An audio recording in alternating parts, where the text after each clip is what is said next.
Halo semuanya, perkenalkan saya Madipan Aja Dibecita dengan NIM 22085611122 dari kelas C Program Studi Informatika Universitas Udayana. Pada video kali ini saya akan membawakan topik yang sangat menarik untuk dibahas, yaitu blockchain. Blockchain ini sendiri sangat menarik untuk dibahas karena merupakan teknologi revolusioner yang memiliki potensi besar dalam berbagai bidang, khususnya dalam pemilu yang akan saya bahas nanti. Nah, salah satu keunikan dari blockchain ini sendiri yaitu informasi yang tersimpan di dalamnya tidak dapat diubah atau dihapus secara sembarangan. Setiap blok data terhubung satu sama lain secara kriptografis atau dengan kata lain di-encrypt atau dienkripsi. Nah, hal ini akan menciptakan keamanan data yang tinggi sehingga mengurangi risiko manipulasi atau pemalsuan data. Nah, dalam video ini saya akan membahas lebih dalam mengenai teknologi blockchain itu sendiri yang dapat digunakan pada sistem rekapitulasi elektronik dalam pemilu serentak di Indonesia. Pada video kali ini juga saya akan membahas poin-poin penting mulai dari apa itu blockchain, apa kaitannya dengan jaringan, lalu bagaimana cara kerja blockchain itu sendiri, dan bagaimana sih implementasi dan dampak teknologi blockchain ini pada sistem rekapitulasi itu sendiri. Tanpa berlama-lama lagi, langsung saja masuk ke pembahasannya. Nah, mungkin dari kalian akan mikir kalau blockchain itu berhubungan dengan yang namanya kripto, NFT, dan sejenisnya. Tentu itu sangat tepat, tapi blockchain itu sendiri merupakan teknologi yang jauh lebih luas dari hanya sekedar kripto dan NFT. Menurut Minku, King Tong Chen dan Gang Kou yang dikutip dari jurnal internasional yang berjudul A Systematic Review of Blockchain, University of Finance and Economics Chengdu, China, blockchain merupakan teknologi yang memungkinkan transaksi digital disimpan dan diverifikasi secara terdistribusi, bukan oleh otoritas pusat. Secara sederhana, blockchain adalah sebuah ledger digital yang terdesentralisasi dan aman secara kriptografis. Ini artinya informasi dalamnya disimpan dalam blok-blok yang terhubung, dan setiap blok memiliki tautan kriptografis ke blok sebelumnya, membentuk rantai blok atau disebut dengan blockchain. Informasi dalam blockchain ini bersifat transparan, terdistribusi di seluruh jaringan dan tidak dapat diubah tanpa persetujuan mayoritas jaringan tersebut. Jadi lebih mudahnya bayangkan blockchain seperti buku catatan digital yang disimpan di banyak komputer daripada hanya satu tempat saja. Setiap informasi yang masuk ke buku catatan ini dikunci atau dienkripsi dengan aman dan dihubungkan satu sama lain seperti rantai. Ketika ada tambahan informasi, itu jadi blok yang baru yang terhubung dengan yang sebelumnya. Hal ini memastikan data yang disimpan dengan tetap aman dan sulit untuk diubah tanpa persetujuan dari semua komputer yang menyimpan buku catatan itu. Maka dari itu, data yang disimpan sulit untuk dimanipulasi. Nah, fun fact saja, Satoshi Nakamoto adalah orang yang menciptakan teknologi blockchain dan Bitcoin. Namun, identitas sebenarnya dari Satoshi Nakamoto masih menjadi misteri. Satoshi Nakamoto sendiri merupakan pseudonim atau nama samaran yang sejak tahun 2008 hingga sekarang belum ada yang pernah mengaku, bahkan mengungkap siapa di balik nama tersebut. Lalu, apa sih kaitannya dengan jaringan? Blockchain dan jaringan memiliki keterkaitan yang erat. Blockchain pada dasarnya adalah sebuah jaringan komputer yang saling terhubung. Setiap komputer dalam jaringan blockchain disebut sebagai node. Node-node ini bekerja sama untuk menyimpan, memverifikasi, dan menyebarluaskan informasi yang ada di dalam blockchain. Menurut Gaizo Wang dan kawan-kawan yang dikutip dari jurnal internasional, Journal System of Science and Information, dengan judul jurnal yaitu A Systematic Overview of Blockchain Research, University of Stavanger, Norway, menyatakan bahwa teknologi blockchain menggunakan jaringan peer-to-peer untuk mengautentikasi data. Setiap node dalam jaringan menyimpan salinan buku besar bersama dan mengambil keputusan dan yang terdesentralisasi, memastikan bahwa setiap modifikasi harus disetujui oleh semua node atau komputer melalui mekanisme konsensus atau persetujuan dari komputer lainnya. Distribusi dan desentralisasi node ini membantu menjamin keamanan serta keandalan data yang dikelola oleh sistem blockchain. Nah, lebih sederhananya, blockchain itu seperti buku catatan besar yang disimpan di banyak komputer dan saling terhubung. Tiap komputer itu punya salinan buku catatan yang sama. Kalau ada yang ingin menambahkan atau mengubah data di buku catatan ini, semua komputer harus setuju dulu lewat perjanjian. Perjanjian ini data tetap aman dan dipercaya karena diawasi oleh banyak komputer, bukan cuma satu. Jadi semakin banyak komputer yang terlibat, semakin aman catatan datanya. Lalu bagaimana sih cara kerja blockchain itu sendiri? Dikutip dari laman dewaweb.com, cara kerja atau alur dari blockchain itu sendiri cukup sederhana. Seperti yang telah dijelaskan sebelumnya bahwa teknologi blockchain menggunakan jaringan peer-to-peer. Tidak ada server pusat yang menjadi sentralisasi atau middleman seperti sistem perbankan pada umumnya. Artinya pelaku maupun penerima memiliki hak istimewa dalam melakukan transaksi menggunakan blockchain. Nah, cara kerja blockchain itu dimulai dengan penciptaan atau permohonan transaksi. Saat seorang melakukan transaksi, misal mengirim cryptocurrency, atau merekam suara dalam pemilihan umum, informasi tersebut akan disiarkan ke jaringan blockchain melalui protokol jaringan komputer. Hal ini bisa terjadi melalui berbagai node, tergantung pada jenis blockchain dan aplikasinya. Misalnya pada blockchain cryptocurrency seperti Bitcoin atau Ethereum, transaksi disiarkan melalui program khusus yang disebut sebagai wallet atau dompet digital yang terhubung ke jaringan tersebut. Sedangkan dalam sistem e-recap pemilihan suara, pemilih mungkin akan disiarkan melalui platform atau aplikasi khusus yang dibangun untuk memproses suara dalam lingkungan blockchain. Nah, setelah transaksi disiarkan, node atau komputer lainnya dalam jaringan blockchain akan memverifikasi atau memvalidasi keabsahan pada transaksi yang dilakukan itu. Nah, dia itu akan bekerja untuk memastikan bahwa transaksi tersebut sah menggunakan kunci kriptografis dan aturan yang telah diterapkan dalam protokol blockchain seperti Proof of Work atau POW,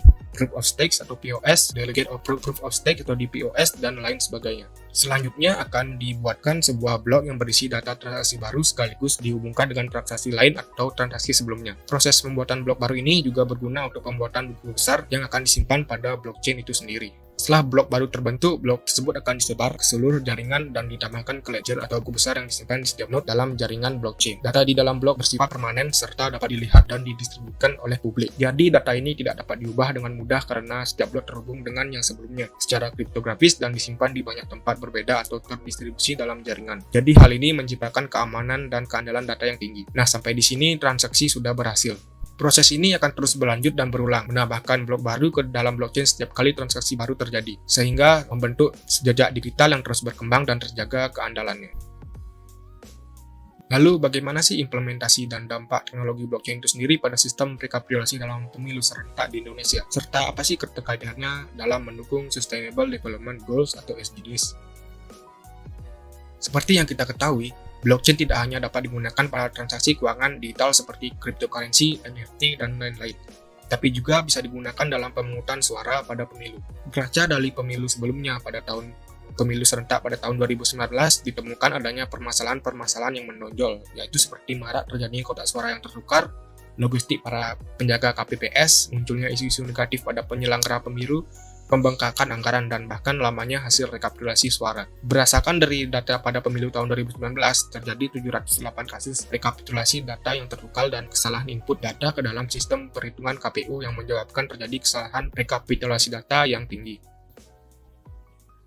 Nah, dari permasalahan-permasalahan tersebut, maka dibutuhkan sebuah metode yang memiliki basis elektronik untuk menghindari human error dan dapat memangkas waktu pelaksanaan. Metode dengan basis elektronik yang dapat digunakan dalam penerapan sistem rekapitulasi suara bisa disebut dengan e-recap. E-recap sendiri telah diuji coba dan juga telah dibuat aplikasi buatan pemerintah bernama Sirekap yang telah diuji coba dalam sistem pemilu 2020. Namun, muncul kekhawatiran baru dalam penerapan sistem ini di mana maraknya isu kebocoran data dan kurangnya pasokan teknologi yang memadai. Kekhawatiran ini sebenarnya dapat ditanggulangi dengan solusi penggunaan basis blockchain yang dapat mengidentifikasi dan memberikan keamanan identitas bagi masyarakat yang menggunakan e-recap.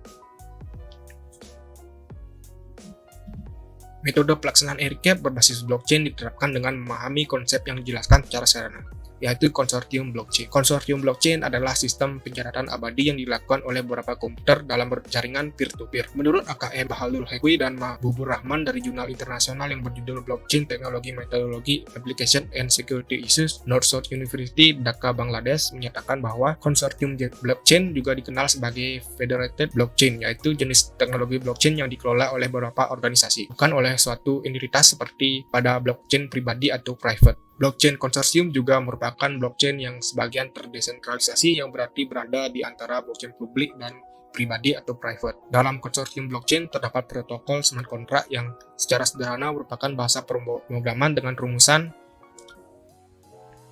jika A maka B, artinya jika A terpenuhi maka tindakan B dapat dilakukan secara otomatis. Nah, dapat dilihat pada ilustrasi pada gambar jika kondisi A terpenuhi, yaitu seorang user melakukan pembelian cryptocurrency pada market exchange, maka kondisi B akan langsung dapat dilakukan secara otomatis, yaitu menjual aset kriptonya. Sama halnya pada sistem pemilu elektronik, jika suara terhitungkan benar, maka tambahkan hasilnya ke dalam rekapitulasi secara otomatis. Metode berbasis blockchain ini akan diterapkan pada proses e-voting dan e-recap dalam bagian identifikasi identitas para pemilih dengan tujuan meningkatkan akurasi data pemilih demi menghindari kesalahan penataan jumlah data masuk dengan data pemilih.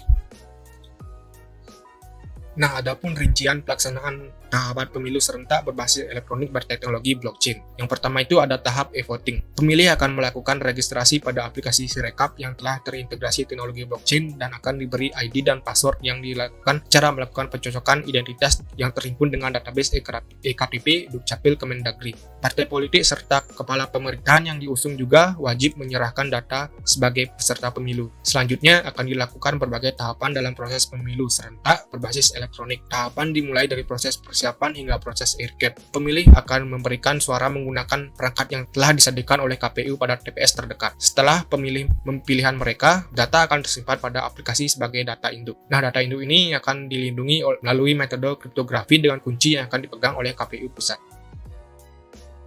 Yang kedua itu ada tahap e-recap. Nah, data yang telah disimpan akan dikirimkan pada KPU untuk disatukan sebagai data hasil pemilu. Data hasil pemilu dari masing-masing TPS akan dimonitor oleh operator dari KPU untuk melakukan pengecekan kesesuaian data. Data sah terhitung jika identitas pemilih sesuai dan tidak dapat ditemukan identitas ganda atau suara ganda. Hasil rekapitulasi akan ditampilkan pada aplikasi secara berkala setiap 20% input data yang masuk dan sah. Hasil pemilu yang resmi akan keluar dari 1 hari setelah 100% data ditampilkan dalam aplikasi. Hasil pemilu resmi akan ditampilkan dalam aplikasi dalam periode 2 minggu dan setelah periode waktu habis, data akan dimasukkan dalam folder kenegaraan pada website KPU. Lalu siapa saja sih yang wajib terlibat? Nah, dalam pelaksanaan pemilu serentak berbasis elektronik ini, pihak-pihak yang terlibat adalah KPU beserta Bawaslu sebagai perangkat negara yang berwenang serta berkewajiban untuk menyelenggarakan dan mengawasi jalannya pemilu. Pihak lain yang perlu hadir dalam upaya penerapan sistem ini adalah Kementerian Pendidikan, Budaya Riset, dan Teknologi sebagai penunjang, pembaharuan, dan peningkatan sistem. Selain itu, Kementerian Komunikasi dan Informasi juga wajib andil guna memperkuat dan menyaring penggunaan teknologi komunikasi dan informasi dalam pemilu. Kementerian Keuangan juga mengambil bagian dalam perencanaan anggaran selama kebutuhan dalam pemilu.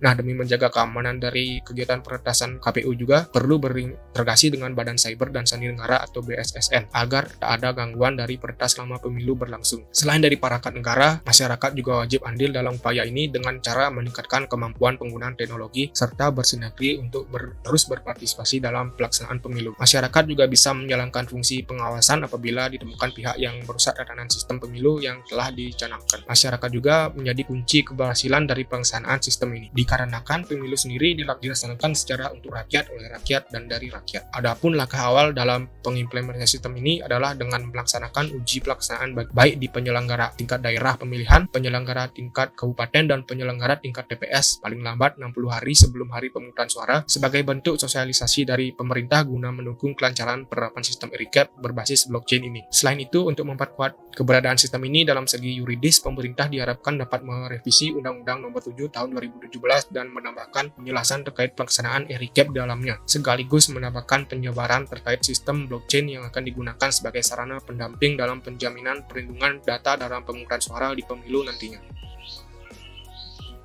Nah, penggunaan teknologi blockchain ini dalam sistem rekapitulasi elektronik pada pemilu dapat sekaligus mendukung beberapa tujuan Sustainable Development Goals atau SDGs, di antaranya pada tujuan SDGs 9, yaitu Industri, Innovation, and Infrastructure atau industri, inovasi, dan infrastruktur. Nah, penerapan teknologi blockchain ini memerlukan infrastruktur teknologi yang kuat. Hal ini dapat mendorong investasi dan pengembangan infrastruktur teknologi yang lebih baik di negara-negara yang mengadopsi sistem pemilihan berbasis blockchain.